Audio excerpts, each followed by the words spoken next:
Hai, pernah nggak sih ngerasa otak tuh jadi agak ngeblur gitu setelah seharian online? Kalau iya, tenang, kamu nggak sendirian kok.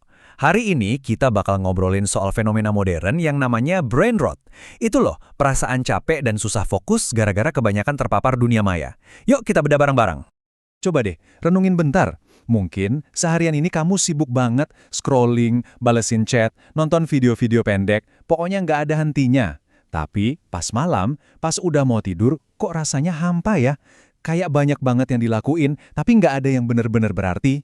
Nah, pertanyaan ini nih, inti dari semua yang mau kita bahas. Oke, kita mulai dari sesuatu yang aku yakin kita semua pernah rasain, perasaan hari yang hilang. Nah, ini tuh titik awal yang pas banget buat ngerti kenapa kita perlu banget ngomongin soal brain rot. Gini ceritanya, niatnya sih cuma mau ngecek notif 5 menit aja. Tahu-tahu udah 2-3 jam lewat gitu aja. Tugas belum kesentuh, buku yang mau dibaca masih di situ, dan anehnya, badan malah jadi lebih capek.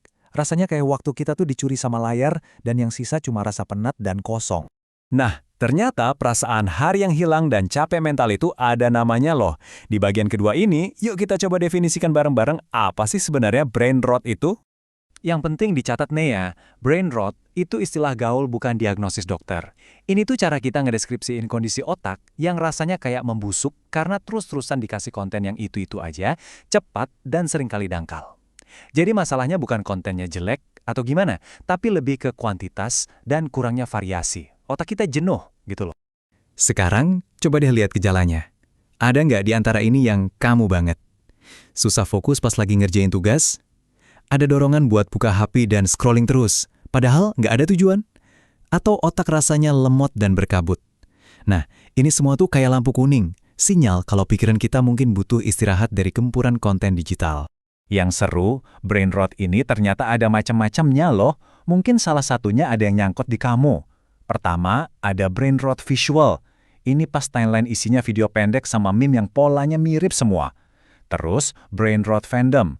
Saking cintanya sama idola atau anime, sampai batas antara hobi dan dunia nyata jadi kabur. Ada juga brain rot meme.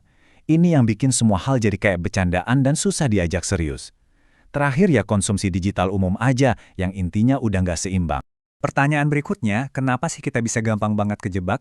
Nah, di bagian ini kita bakal lihat kalau ini tuh bukan cuma soal kurangnya niat. Penting banget buat diingat, ini bukan sepenuhnya salah kamu. Ada sistem yang emang sengaja dirancang buat bikin kita nempel terus. Ini dia nih dalangnya, jebakan algoritma. Cara kerjanya simple tapi efektif banget. Tiap kali kamu nge-like, komen, atau nonton video sampai habis, kamu tuh sebenarnya lagi ngajarin si algoritma. Nah, sebagai imbalannya, dia bakal nyodorin konten non-stop yang dibikin khusus buat kamu. Ini tuh lingkaran setan yang emang didesain biar kamu terus scrolling, bahkan pas kamu udah nggak nikmatin lagi. Tapi, ya, algoritma bukan satu-satunya yang salah. Stres karena tugas, kurang tidur, bahkan lingkungan pertemanan kita itu ngaruh banget.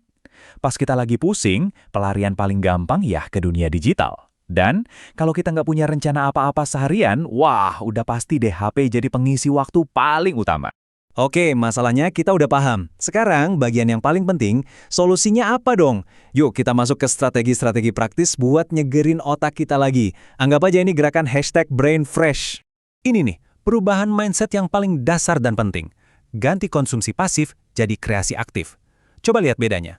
Di kiri, kita cuma nerima informasi. Nonton anime berjam-jam, tapi di kanan, kita coba menciptakan sesuatu. Misalnya belajar gambar karakternya. Daripada cuma scroll editan musik, kenapa nggak coba belajar mainin lagunya? Ini mengubah hubungan kita sama hobi kita. Dari cuma jadi penonton, jadi pencipta. Kalau masalah utamanya itu susah fokus, teknik ini bisa jadi dewa penolong. Pomodoro itu intinya ngelatih otak buat kerja intens, tapi dalam waktu singkat. Cuma 25 menit kok. Selama itu, jauhin HP, tutup semua tab yang nggak penting. Habis itu istirahat 5 menit. Tapi, istirahat beneran ya, bukan pindah scrolling ke aplikasi lain. Ini latihan yang ampuh banget buat ngebangun lagi otot konsentrasi kita. Tentunya banyak cara lain juga. Coba deh perlakukan waktu hiburan tuh kayak janjian, ada waktu mulai dan selesainya. Matiin notifikasi dari aplikasi yang paling berisik. Dan yang paling penting, temuin lagi serunya kegiatan di dunia nyata. Hal simpel kayak jalan sore tanpa HP atau baca buku fisik itu bisa jadi penyegar yang luar biasa buat pikiran. Oke, sebelum kita selesai, ada satu pesan penting yang perlu kita luruskan. Tujuan dari semua ini tuh bukan buat benci teknologi atau buang HP kamu, bukan sama sekali. Intinya adalah gimana caranya kita ngambil alih kendali lagi dan nemuin keseimbangan yang sehat. Nah, ini rewardnya kalau kita berhasil. Dengan ngatur brain rot, kita bukan cuma ngehindarin yang negatif, tapi kita juga dapat banyak hal positif. Pikiran jadi lebih jernih, fokus makin tajam, tidur lebih nyenyak, dan yang paling berharga, kita jadi punya lebih banyak waktu dan energi buat hal-hal yang beneran penting. Rasanya tuh jadi lebih hidup aja. Aku mau tutup pembahasan ini pakai satu kutipan yang ngena banget. Anggap aja pikiran kita itu kayak taman. Kalau tamannya terus-terusan kita isi sama sampah digital, ya bunga-bunga ide cemerlang dan potensi diri kita nggak bakal bisa tumbuh kan? Kita perlu kasih ruang buat pikiran kita bernapas. Jadi, penutupnya bukan kesimpulan dari aku, tapi tantangan buat kamu. Ini bukan soal mengubah semuanya dalam semalam, tapi soal satu langkah kecil.